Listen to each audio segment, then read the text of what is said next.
Lena Park worked quietly in a small cafe at the edge of town. Every morning she came early, cleaned the floors, arranged the chairs, and made sure every corner smelled of fresh coffee. She was in her late 50s with calm eyes and tired hands. The kind of woman people walked past without noticing. No one knew where she came from, and she never talked about her past. To everyone, she was just the cleaner, polite, silent, and invisible. The cafe had recently gotten a new manager named Jake. He was young, loud, and always busy taking selfies for social media. He called himself a modern businessman, but most of his ideas were just about making noise and showing off. He looked down on older workers, and he often joked that people like Lena should just retire. Whenever she passed by, he would smirk and say, "Careful, Grandma. Don't drop the mop." Lena only smiled softly and kept cleaning, never answering back. The cafe was known for its live music every evening. A young pianist played soft tunes that made customers stay longer, but one afternoon the pianist quit after a fight with Jake. Jake panicked. Without music, the cafe would lose its crowd. He asked the waiters if anyone could play, but no one volunteered. Lena, who had been sweeping near the counter, looked up quietly and said, "I can try." Jake stared at her like she had told a joke. "You? Play the piano?" He laughed loudly. The other workers joined in, whispering and giggling behind their hands. Jake crossed his arms and said, "If you play the piano, I'll quit my job right now." Lena didn't argue. She only smiled and said, "Then you should prepare your resignation." Everyone went silent for a moment. Her calm voice carried something different, something strong. The cafe filled with laughter again. Jake said, "All right then, Grandma Mozart. The piano is all yours tonight." He thought she would be too scared to actually do it, but Lena didn't look scared at all. She went back to her cleaning, moving slowly but gracefully, as if the whole world was her stage. Jake rolled his eyes, thinking she was just being dramatic to him. She was just another poor woman trying to act important. That evening, as the cafe filled with people, the missing music became more obvious. Customers kept asking why the piano corner was empty. Jake lied and said the new performer would start tomorrow. But then he noticed Lena standing near the piano, wiping its surface with a cloth. Her touch was careful, almost tender, as if she was cleaning something sacred. Jake shouted from across the room, "Hey, leave that alone." "You'll break it." Lena didn't answer. She just kept touching the keys softly, one by one. After closing time, when the lights were dim and everyone had gone home, Lena stayed behind to finish her cleaning. The cafe was silent except for the sound of the coffee machine cooling down. In that silence, she walked to the piano again, her heart beating faster than it had in years. She lifted the lid, brushed off the dust, and sat down. Her fingers hovered above the keys, trembling slightly. It had been more than 20 years since she last played. Her husband had passed away, her daughter had fallen ill, and music had become too painful to touch. But something inside her whispered that it was time. When she pressed the first key, the sound was soft and broken. She tried another, and soon the notes began to form a melody. Her body remembered what her mind had forgotten. The music flowed gently at first, then stronger, filling the empty cafe with emotion. It was as if every sorrow, every lonely night, every tear she had swallowed over the years turned into sound. She closed her eyes, lost in the rhythm. For a few minutes, she wasn't the cleaner anymore, she was herself again. The next morning, Jake arrived early and found her sitting at the piano. He frowned and said, "Still pretending, huh?" Lena looked up and smiled politely. "I was just cleaning, sir," she said quietly. Jake shook his head and laughed. "Good, because this cafe doesn't need old music or old people." He didn't know that the cafe's security camera had recorded her late-night performance. He didn't know that the young barista had seen her play through the window and had filmed a short clip. And he definitely didn't know that by tomorrow that clip would go viral, but for now Lena just stood up, dusted her hands, and returned to her cleaning. She didn't need applause, she didn't need attention. All she needed was that one quiet night, to remember who she was, to remember that legends don't need permission to exist. They just wait for the right moment to play again. When the cafe doors closed and the lights went out that night, Lena walked home through the quiet streets. The wind carried the faint smell of rain, and the city lights shimmered like fading memories. She lived in a small apartment above a laundry shop. Nothing fancy, just enough space for her bed, a few clothes, and an old photograph on the wall.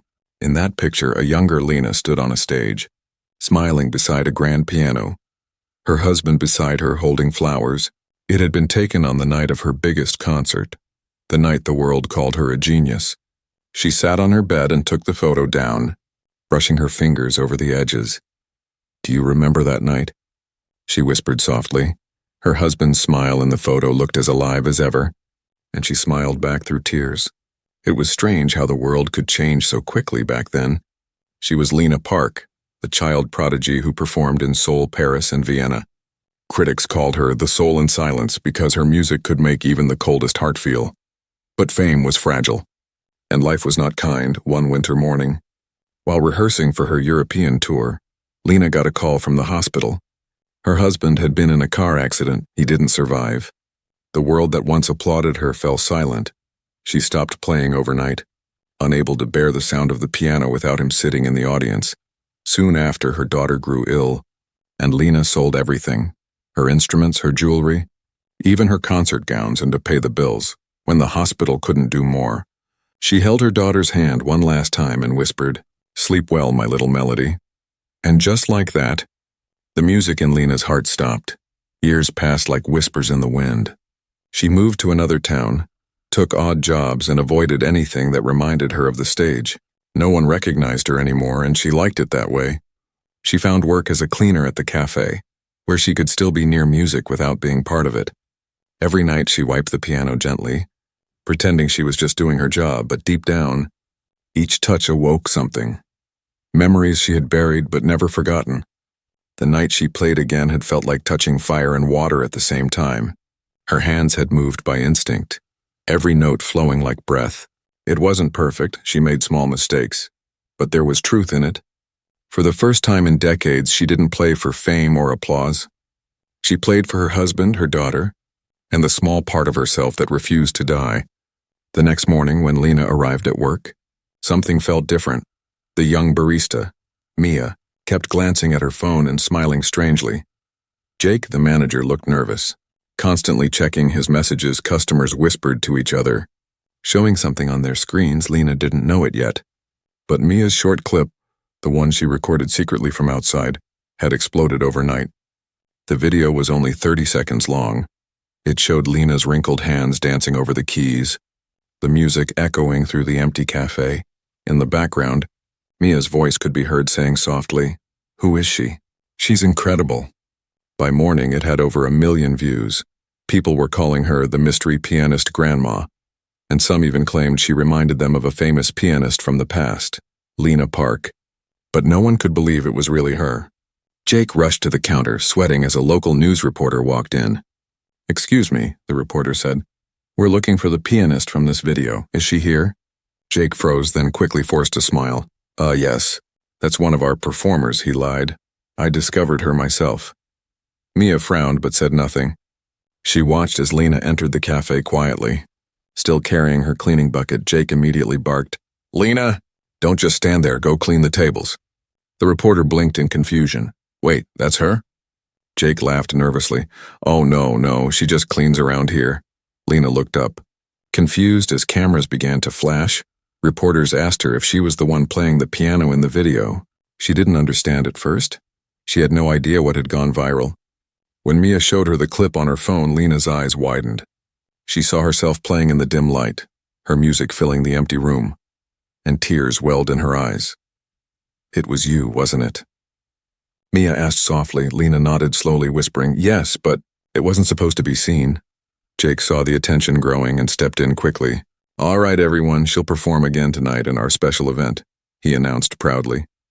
Lena shook her head. "I never agreed to that." But Jake didn't care. He saw only $signs. He ordered the staff to set up lights, posters, and flyers with the words, "Come see the viral pianist live." Mia tried to defend Lena, saying she needed time. But Jake ignored her completely. For him, this was his moment to shine, not hers. Lena sat in the corner, unsure whether to laugh or cry. Her private moment, the one night she had found peace, had become a spectacle.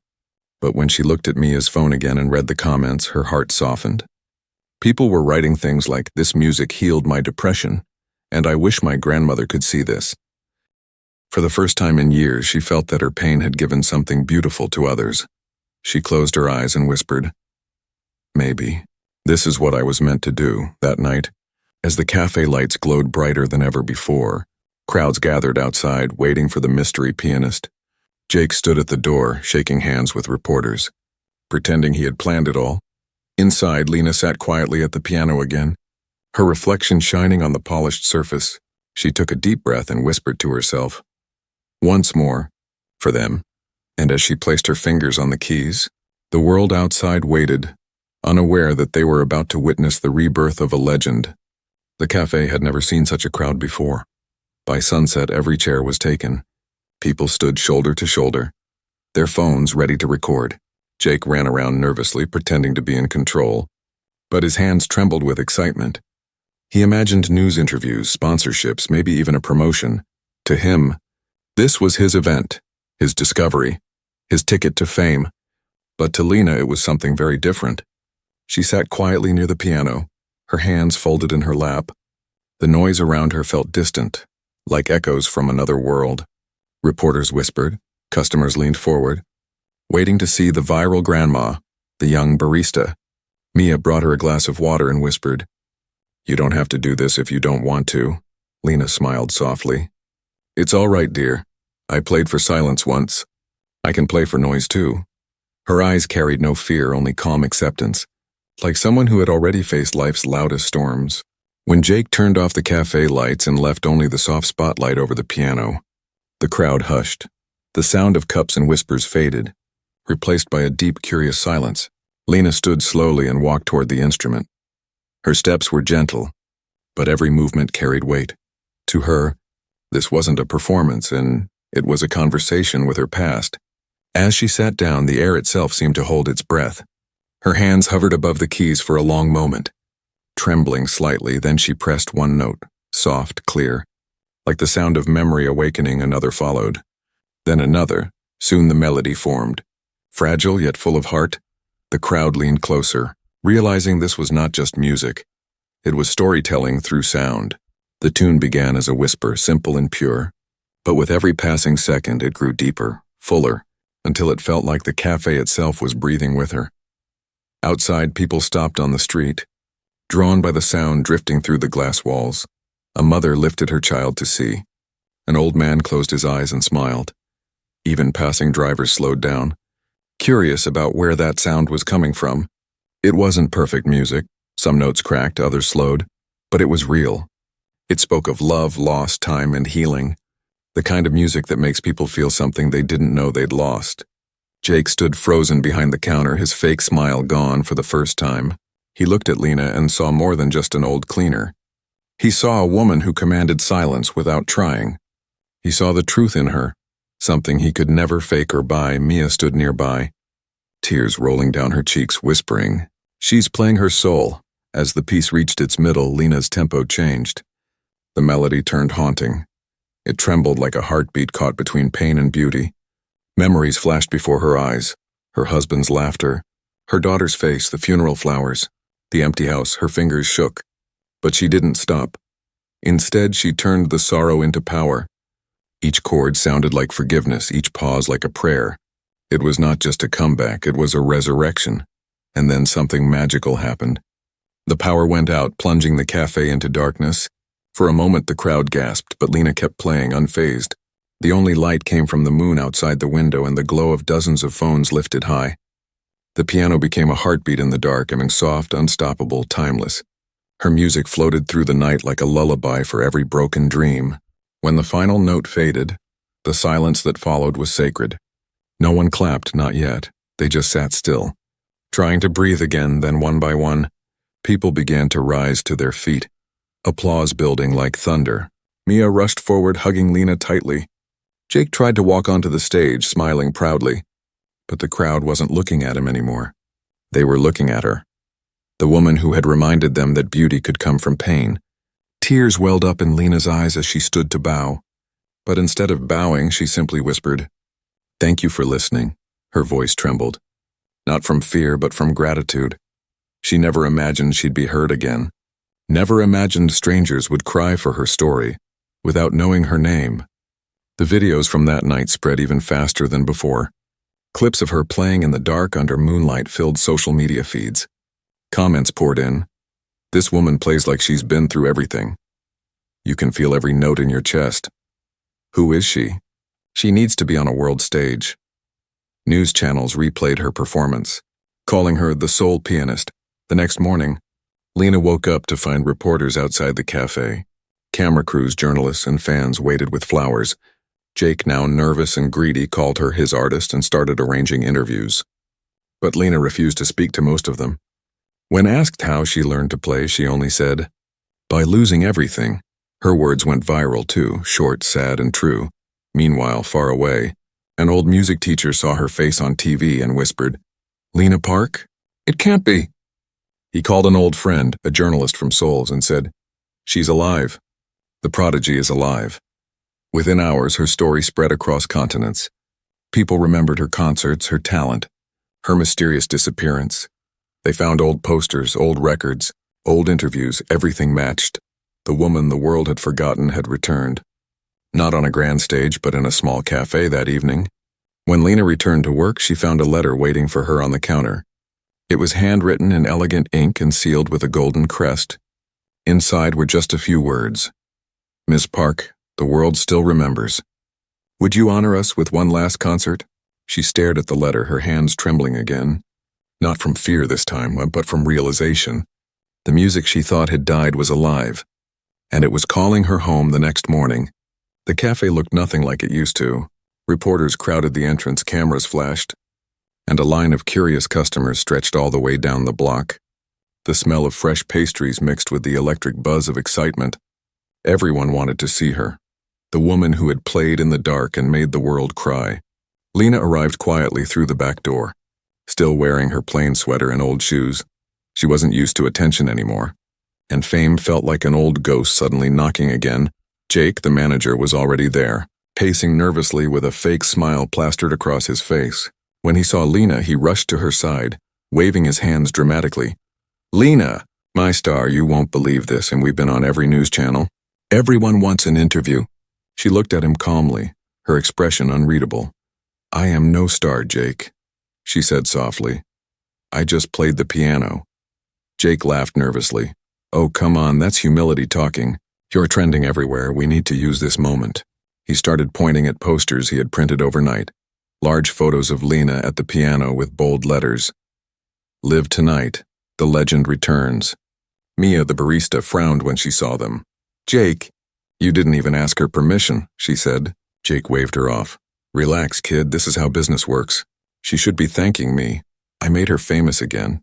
Lena stayed silent, her eyes drifting toward the piano. It stood there in the corner, polished and shining under the morning light. It felt strange seeing it become a symbol. Her private moment now turned into a performance brand. Inside, Lena felt torn. The music had always been her sanctuary, something sacred between her and the souls she loved. Now it was being sold like a cup of coffee. But when she saw the little note taped beside the piano, "Thank you for the music," written by a customer, her heart softened again. Maybe, she thought, this is how healing begins, not in silence, but in sharing. By afternoon, the cafe was filled again. Local news vans parked outside, influencers took selfies, and a TV crew set up near the window. Jake strutted around like a movie producer, giving interviews and claiming he had discovered a forgotten legend. Mia tried to stop him. "She wasn't lost, she just didn't need to be found by you." Jake ignored her and smiled into the cameras. When asked about Lena's background, he lied confidently. "Oh yes, I saw her potential right away. I knew she had talent, I gave her a chance." Lena heard it all but said nothing, her calm silence cutting deeper than any argument. That evening, the performance began again, but this time the air was different, heavier. Lena sat at the piano, surrounded by flashing lights and microphones. People were cheering, chanting her name. It should have felt wonderful, but it didn't. She missed the quiet, the intimacy, the connection. Her fingers hovered over the keys, unsure for the first time. Then, through the crowd, she spotted something. A young girl sitting near the door, holding an old concert ticket in her hand. The girl looked about 10, shy and wide-eyed. When Lena looked closer, she realized the ticket was from one of her concerts 25 years ago. The little girl's mother leaned in and whispered, It was my mother's. She never forgot your music. Lena felt a lump in her throat. She took a deep breath, closed her eyes, and began to play. This time her melody was lighter. Brighter, like sunlight breaking through clouds. The crowd fell silent again. The cameras stopped flashing, even Jake stopped moving. Her fingers danced effortlessly, her heart opening wider with each note. Every sound carried gratitude, not for fame, not for pity, but for the gift of being heard again outside. The street filled with people who couldn't fit inside. They stood quietly, phones raised, some crying without knowing why. Music spilled through the open door and into the night air. People said it felt like the whole street was breathing in rhythm with her piano. When the song ended, the applause was overwhelming. But Lena didn't bow. She stood slowly, her eyes searching for the little girl. She walked over, knelt down, and handed her a small white flower from a vase near the piano. "Give this to your mother," she said softly. "Tell her the music remembers her too." The girl nodded shyly, clutching the flower like treasure. The cameras caught the moment, an image that would spread everywhere by morning. A quiet act of kindness more powerful than any performance. After the crowd left, the cafe returned to silence. Jake was on the phone, already talking to booking agents and sponsors. He didn't even notice Lena sitting by the window, watching the stars. Mia sat beside her and whispered, "He's going to use you. You know." Lena smiled faintly. "Maybe, but even he can't use what he doesn't understand." Mia tilted her head. "What do you mean?" Lena looked at her eyes glimmering with wisdom. "Fame fades, money fades, but truth stays in the music. And the music is mine." As they locked up the cafe, Jake called out, "Don't forget, tomorrow we're going live on TV. This is just the beginning." Lena turned, her voice soft but steady. "No, Jake. This is the middle. The beginning was long ago. When no one was watching, he didn't understand. But Mia did, because as Lena walked out into the cool night, her reflection glowed faintly in the glass door, not as a cleaner, not as an employee, but as a woman reclaiming her purpose, one note at a time. And somewhere in the city, a TV anchor said her name again, Lena Park, the woman who played the world back to silence. But she wasn't listening. She was walking home under the stars, humming softly, the same tune that had started everything, the same melody that the world was finally ready to hear again. Morning sunlight spilled into the cafe like golden silk, touching every cup, every chair, and the piano that had now become the heart of the place. Newspapers were scattered across tables, all with Lena's face on the front page. "From cleaner to legend," read one. "The lost pianist who played again," said another. Customers pointed at her picture, whispering with admiration, some with disbelief, but Lena, as always, walked in quietly through the back door, apron in hand, her step soft. Her expression calm. Jake was already inside, dressed in a flashy new suit, sunglasses on even though they were indoors. He stood beside a small camera crew, giving interviews and pretending to be humble. Yes, it was destiny," he said proudly. "I discovered her talent. It was my cafe that gave her a second chance." The reporters nodded. Scribbling notes, Mia rolled her eyes from behind the counter. Muttering, "Discovered her?" He laughed at her. Jake ignored her, smiling at the camera again. "It's a story of hope and, of course, good management." When Lena entered, the room went quiet. The reporters turned their lenses toward her, flashes lighting up her face, but she didn't pose, didn't smile. She simply bowed politely. Her presence was different from Jake's noise. She didn't need to speak to command respect. A journalist approached her gently. "Ms. Park, the world is calling you a miracle. How does it feel?" Lena paused, thinking carefully before answering. "It doesn't feel like a miracle," she said softly. "It feels like remembering who I was." That quote hit every news channel within hours. People were moved by her humility, a stark contrast to Jake's arrogance. Her calm voice, her gentle tone, her unshakable grace, everything about her felt timeless. Soon fans started showing up with flowers, old vinyl records, and handwritten letters. They shared stories of how her music had touched their lives decades ago. Some had even attended her concerts when they were children. Now grown, they stood in line to see her again. Tears in their eyes, that afternoon an old man in a gray suit entered the cafe. He had a walking stick and an air of quiet authority. When he saw Lena, his eyes widened in disbelief. "Ms. Park?" he whispered. Lena looked at him, confused at first, then gasped softly, "Mr. Hahn, she said, recognizing her former mentor, the conductor who had led her first international tour. He smiled through trembling lips. I thought I'd never see you again. They hugged, and for a moment, the cafe melted away, just two souls reunited after decades of silence. Jake rushed forward, suddenly realizing this old man was someone important. Welcome, sir, welcome. You must be from the press? Mr. Han looked at him sharply. Press? No, I'm from the past. The part you clearly don't know, Jake stammered, pretending to understand. Lena smiled kindly. Mr. Han, please sit. Let me make you some tea. He nodded, his eyes still full of emotion. I saw your performance online, he said. The world is talking about you again, and it's about time. Later that day, a famous classical music organization contacted the cafe.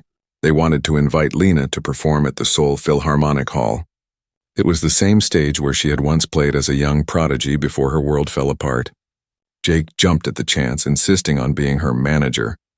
I'll handle all negotiations, he said, flashing his fake grin. But when the organization called her directly, they told her something that made her heart tremble. We'd like to dedicate this concert to your late husband and daughter.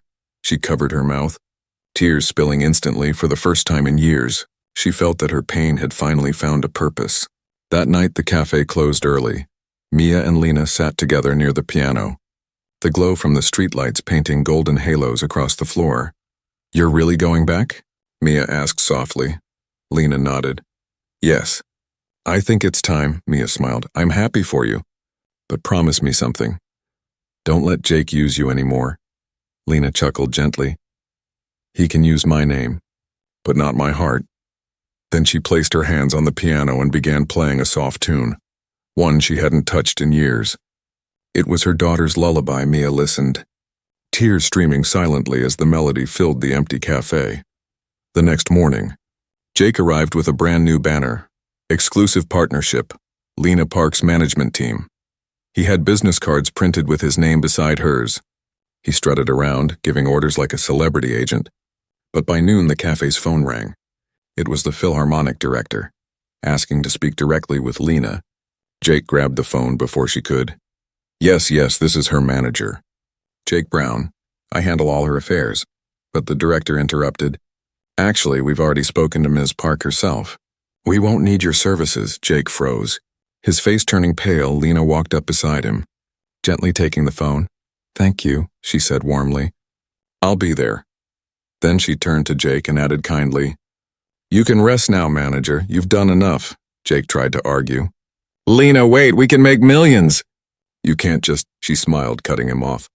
Some things are worth more than money. He stood there speechless, the weight of his own greed pressing on him. Meanwhile, Lena packed her things, ready to leave for Seoul. As she closed her locker, she found a note taped inside, written by Mia. The world will see your light, but I saw it first. Thank you for teaching me what real music means. Lena folded the note carefully, tucking it into her bag, her eyes misty before leaving.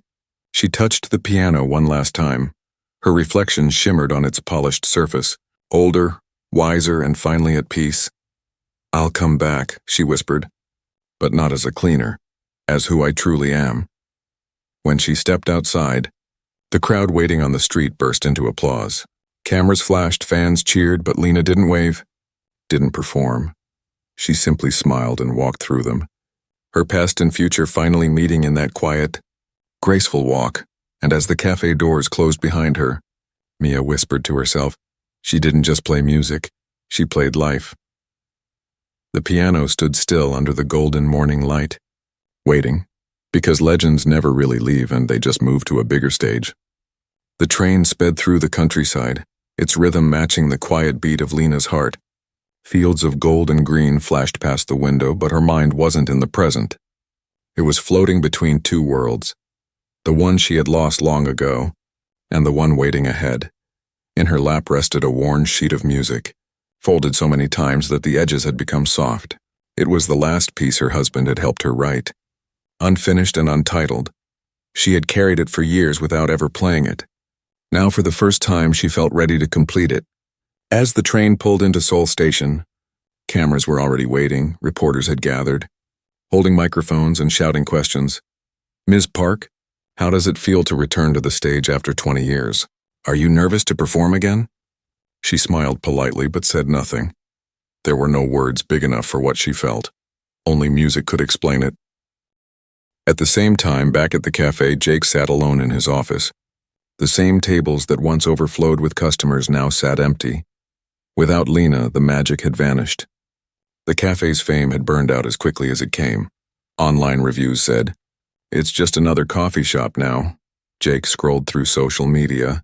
Everywhere he looked, Lena's face shone. Calm, dignified, radiant.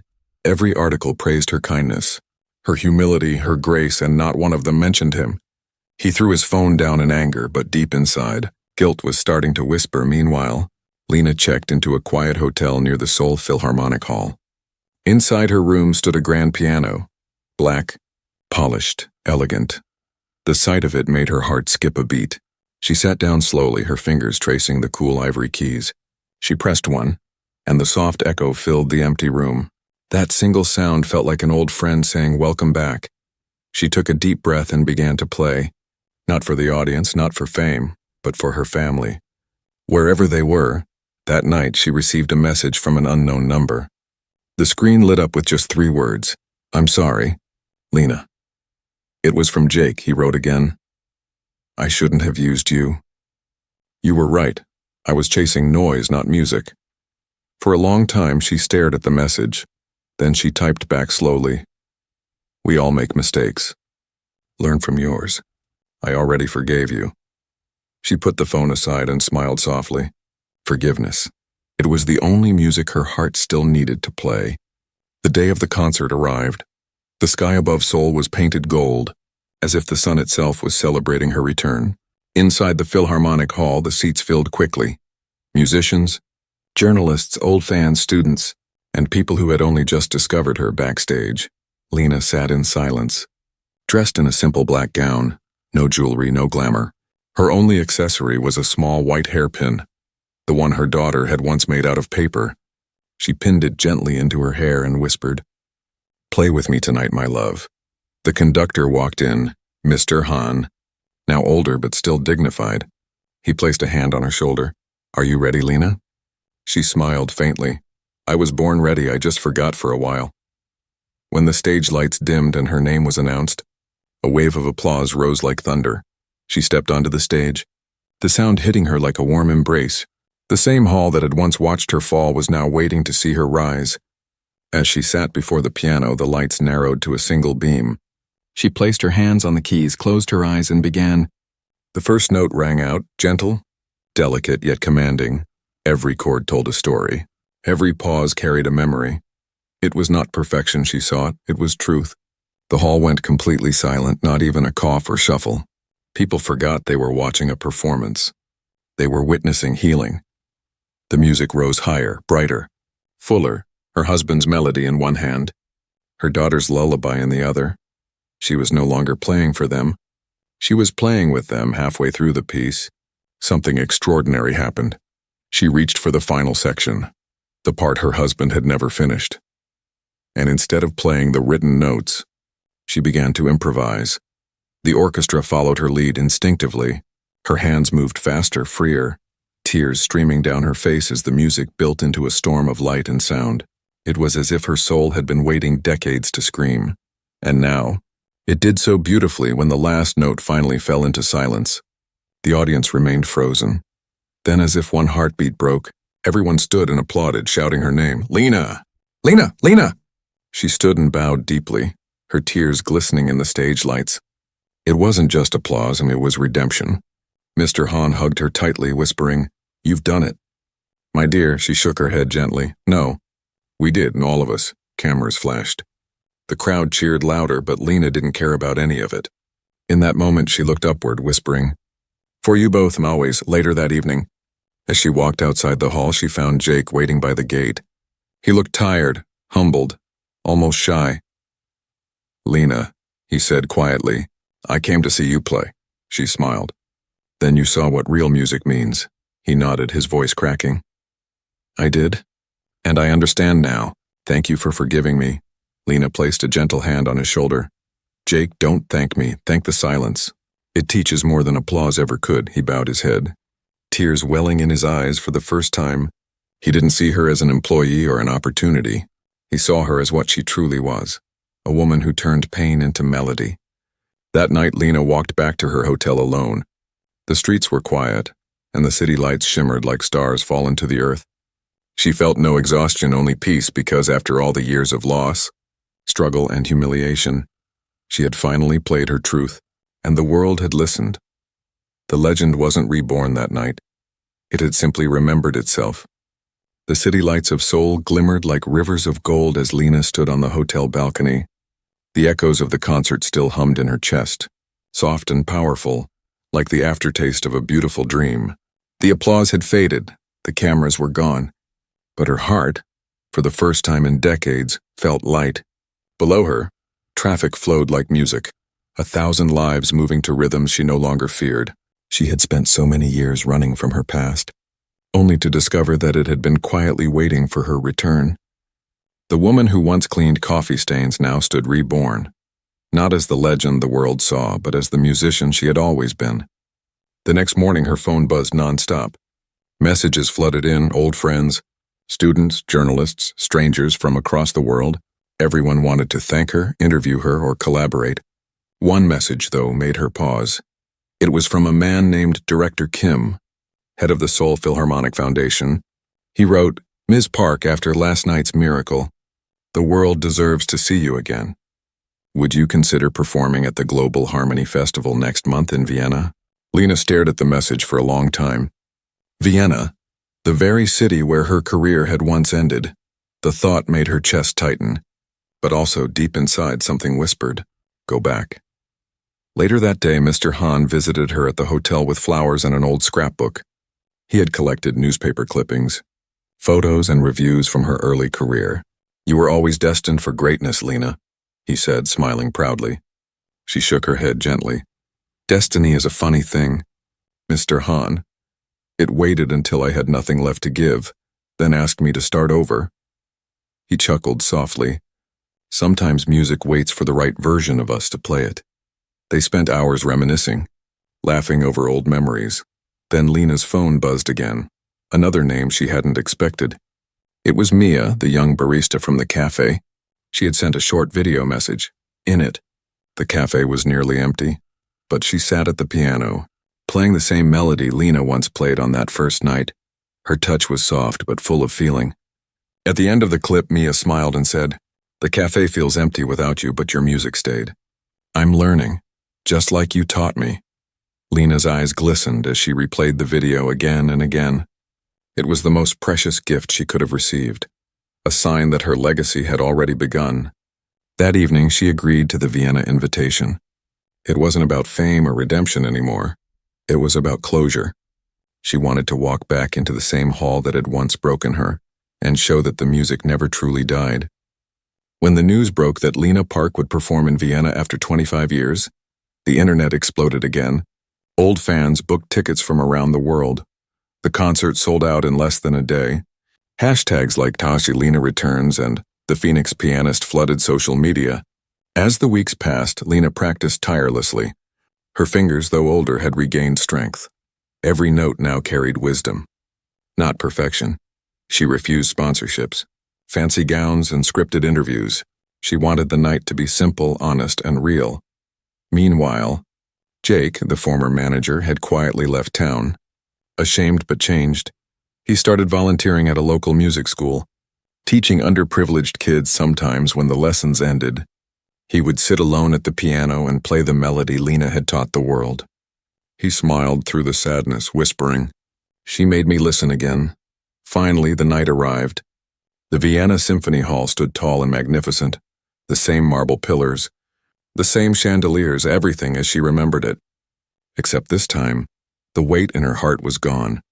As she walked onto the stage, the audience erupted into applause. Some stood holding candles. Others held up signs saying, "Welcome home." Tears welled up in her eyes. But she smiled, not with pride, but peace. The lights dimmed, and silence fell. Lena sat at the grand piano, her reflection shimmering on its black surface. Her hands hovered for a moment, Then she began, not with one of her famous pieces, but with the lullaby she wrote for her daughter. The notes floated gently through the hall. Soft as feathers, people felt their hearts ache, though they didn't know why. Each note seemed to carry a message, one of love, of loss, and of finding light again. The orchestra joined her quietly, wrapping the melody in warmth. It was no longer just a performance. It was a farewell, a prayer, a thank you to every soul that had helped her return. Halfway through, a single white rose fell from the balcony. Someone had dropped it accidentally. It landed near her feet, perfectly still. Lena smiled faintly, her daughter's favorite flower. She reached the final note, held it longer than usual, letting the sound linger in the hall. Then she lifted her hands, letting the silence finish what the music had started. When she looked up, the entire audience was standing. No one moved. No one spoke. They just wept and clapped. After the concert, backstage was full of journalists, musicians, and admirers. But Lena slipped quietly away, exiting through the back door into the cold Vienna night. The moon hung above her like a guardian. She walked through the same cobbled streets she had once fled years ago. But this time there was no pain, no sorrow, only gratitude. A young woman recognized her on the street holding a violin case. "Ms. Park?" she asked shyly. "Your performance tonight changed me. I want to make music like that someday." Lena smiled and placed a gentle hand on her shoulder. "Then don't chase the world, my dear, just listen to it." The girl nodded, her eyes shining with tears as Lena walked away. Her figure slowly disappeared into the mist, not as a fallen legend, not as a forgotten name, but as a woman who had finally found her song again. And somewhere far away, a piano played, a student practicing her melody, a manager learning humility, a world learning to feel. Because once a true artist plays from the heart, their music never ends. It lives on, quietly, endlessly. Like Lena Park herself, the following morning, the world woke up to headlines that felt like poetry. Lena Park brings Vienna to tears. A legend reborn, and she played for love, not fame. Videos of her final note, that haunting, lingering sound, filled every platform. People in different countries described the same feeling, that her music didn't just end. It stayed. It lived in the silence after the applause, in the hearts of those who had listened with tears streaming down their cheeks. Lena herself didn't read the headlines. She woke before dawn, standing by her hotel window as the first rays of light touched the city. She had performed in the same hall that once broke her, and this time she walked away unbroken. The music had finally come full circle. Now peace had replaced ambition, and memory had turned into melody. She smiled softly, whispering to herself, "Now, I can rest." Later that morning, she walked to a small park near the river, the same river she and her husband used to visit during her European tours. The air was crisp, the water calm, and cherry blossoms were beginning to bloom. She sat on a bench, the sound of children playing nearby making her smile. For a moment, she imagined her daughter among them, laughing, running, chasing petals that floated down like snow. She closed her eyes, breathing in the scent of spring. And in that quiet space between breaths, she felt it, the presence of the ones she loved, not in sadness but in harmony far away. In her home country, Jake sat in the small classroom of a community center. The walls were covered with colorful drawings. A second-hand upright piano stood at the front of the room. Around it, a group of children laughed and played clumsy notes. Jake smiled softly, guiding their hands with patience. He had changed. No fancy suits, no cameras, no ego. Only the quiet joy of seeing children discover music for the first time. On the wall behind him hung a simple photo of Lena. Framed in gold, he glanced at it often, whispering, "You taught me what it means to listen, Mia." The barista had also transformed the cafe. The big posters Jake once printed were gone, replaced by photos of Lena's performances. Every table had a small vase with a single white flower, Lena's favorite. The piano in the corner still stood proud, now played by local musicians every evening. A small wooden sign above it read, "Music lives where humility stays." Whenever new customers asked about it, Mia would smile and say that's where it all began. Meanwhile, Lena had made one last decision, one that no one expected. She announced that she would not perform publicly again. Instead, she would dedicate her remaining years to teaching young, struggling musicians, those who played from passion, not ambition, She rented a quiet villa outside Seoul and turned it into a small academy. It had no name, no advertisements, and no tuition fee. Students found it through word of mouth, and those who entered said the same thing. It feels like home. On her first day of teaching, a shy young boy arrived with an old keyboard under his arm. His mother explained that they couldn't afford a real piano. Lena smiled warmly and said, "We don't need perfection, only honesty." When the boy began to play, his small fingers trembling, she saw a reflection of herself, the hunger, the fear, the spark. She sat beside him and began to guide his rhythm, her voice soft. "Music isn't about how loud you play," she said. "It's about how deeply you feel." The boy smiled nervously. "Like you, Miss Lena?" She chuckled. "No, my dear, and like you." Days turned into weeks, and the villa filled with music and laughter. The students adored her, not just for who she was, but for how she treated them, gently, equally, as if each note they played was precious. She never boasted of her fame, never mentioned her viral videos or standing ovations. To them, she was just Teacher Lena. Sometimes she played for them in short, quiet melodies that brought everyone to tears. When asked why she never played in big halls anymore, she'd say, "Because this room is big enough for my heart." One evening, as the sun dipped behind the hills, she sat by the piano alone. The last light turned the keys gold and she began to play, and softly, tenderly. It was the unfinished piece her husband had started long ago. But now she finished it, adding her daughter's lullaby at the end. Each note was a farewell, a blessing, a whisper of gratitude. When the final chord faded, she whispered, "It's done," and smiled. The next morning, Mia arrived at the villa with flowers for her teacher. The gate was open, and the students were playing quietly inside, they said. Teacher Lena was up late playing last night. She said it was her favorite song. When Mia entered the music room, she saw Lena sitting peacefully at the piano, eyes closed, hands still resting on the keys. The morning sun touched her face gently. Like a soft curtain of light, she looked calm, as if she were still listening to the music. A single white rose lay on the piano. One her students had left the day before. News of her passing spread slowly, respectfully. There were no breaking headlines, no noisy interviews, only quiet tributes. The cafe played her recording softly for days. Jake lit a candle beside her photo and whispered a prayer. Her students gathered in the villa's garden and played the same songs she had composed that final night. Their small hands trembling but their hearts steady. It was the most beautiful concert the world never saw, and as the melody drifted into the wind, it carried her story with it. A story of loss and rediscovery, of humiliation turned to grace, of a woman who was mocked for her age but proved that true talent never fades. The piano keys stayed silent for a moment, then shimmered again under the sunlight. Because music never dies, it simply changes hands. And somewhere beyond the noise of the world, Lena Park was still playing, smiling, free at last.